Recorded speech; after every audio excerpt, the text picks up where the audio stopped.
ఎడారిలో సెలయేర్లు ఆగస్ట్ 20వ తేదీ. సిగ్గుపడనక్కరలేని పనివానిగాను. 2 తిమోతి 2వ అధ్యాయము 15వ వచనం. దేవుని ప్రతి బిడ్డ క్రీస్తు యేసునందు ఒక నూతన సృష్టి. ప్రతి జీవితం పట్ల దేవునికి ఒక ప్రణాళిక ఉంది. అది ఎంతో అర్థవంతమైన ప్రణాళిక. ఒక భవన శిల్పి రాజమందిరం వంటి తన ఇంటికి నమూనా గీయాలా?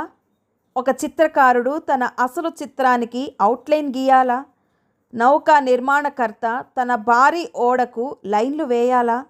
అయితే దేవుడు జీవంలోనికి తెచ్చి క్రీస్తునందు ఉంచిన అమర్త్యమైన ఆత్మ పట్ల మాత్రం ఎలాంటి ప్రణాళికను కలిగి ఉండడా? ఖచ్చితంగా ఆయన కలిగి ఉంటాడు. అవును, వేసవి కాలంలో ఆకాశంలో తేలియాడే ప్రతి మేఘం పట్ల, ఆకాశం వైపు చూసే పదునైన గడ్డి కొనల పట్ల, ఉదయకాలపు సూర్యుని కాంతిలో మెరిసే ప్రతి మంచు బిందువు పట్ల, అనంత విశ్వం గుండా సూర్యుని నుండి భూమికి ప్రసరించే కాంతిపుంజాల పట్ల దేవునికి ఒక ఉద్దేశం, ప్రణాళిక ఉంటాయి. మరి క్రీస్తునందు తన సొంతమై ఉన్న మీ పట్ల ముందుగానే సిద్ధపరిచిన పరిపూర్ణమైన జీవిత ప్రణాళికను కలిగి ఉంటాడు. అది మాత్రమే కాదు, మరెవరూ నెరవేర్చలేని ప్రణాళికను దేవుడు మీ జీవితం పట్ల కలిగి ఉన్నాడు. గడిచిన యుగాల్లో కానీ రాబోవు యుగాల్లో కానీ ఏ స్త్రీ లేదా పురుషుడు నాలాగా ఉండడు. నేను ప్రత్యేకమైన వాడిని, నాలాంటి వాళ్ళు మరొకరు లేరు. అది వాస్తవం. ఒకే రకమైన 2 ఆకులు, 2 ఆభరణాలు, 2 నక్షత్రాలు, 2 జీవితాలు ఉండవు. ప్రతి జీవితం దేవుని నుండి భూమికి వచ్చిన ఒక నూతనమైన తాజా ఆలోచన. ఈ లోకంలో మీ పనిని మీరు చేసినంత మంచిగా ఏ మనిషి చేయలేడు. మీ జీవితం పట్ల దేవుని ఉద్దేశాన్ని కనుగొని దానిని చేయకపోయినట్లయితే మహిమ నుండి ఏదో ఒకటి లోపిస్తుంది. ప్రతి ఆభరణం దాని కాంతితో ప్రకాశిస్తుంది. అదేవిధంగా తన ద్వారా ఇతరులకు ప్రసరింపచేసిన క్రీస్తు సువాసన కూడా ప్రకాశిస్తుంది.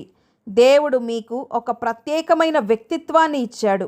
ఆ వ్యక్తిత్వం ద్వారా తాకబడే, చేరుకోగలిగే ప్రత్యేకమైన వ్యక్తుల వలయాన్ని కూడా ఆయన సృష్టించాడు. ఆ వ్యక్తుల సమూహంతో సంబంధంలోనికి తీసుకువచ్చినట్లుగానే ఆయన మీ జీవితాన్ని రూపించాడు, నడిపిస్తున్నాడు.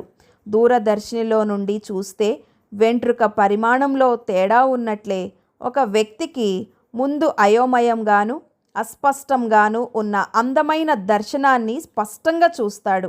అలాగే మరొక వ్యక్తి నుండి మీ జీవితంలో వ్యక్తిగత వైవిధ్యం ఉంటుంది. ఒక వ్యక్తి యేసుక్రీస్తును కూడా స్పష్టతతోనూ తాను వివేచించగలిగిన సౌందర్యంతోనూ చూస్తాడు. క్రీస్తు వంటి వ్యక్తిత్వాన్ని కలిగి ఉండడం తగ్గించుకోవలసిన విషయమే అయినప్పటికీ అది ఎంత శ్రేష్టమైంది. దేవుడు దీనిని ఉపయోగించుకుంటాడని తెలుసుకోవడం ఎంతటి సంతోషాన్ని ఇస్తుంది. ఒక ఆభరణపు కోణంలో మార్పు ఉన్నట్లుగా మీలో కూడా మార్పు ఉంటుంది.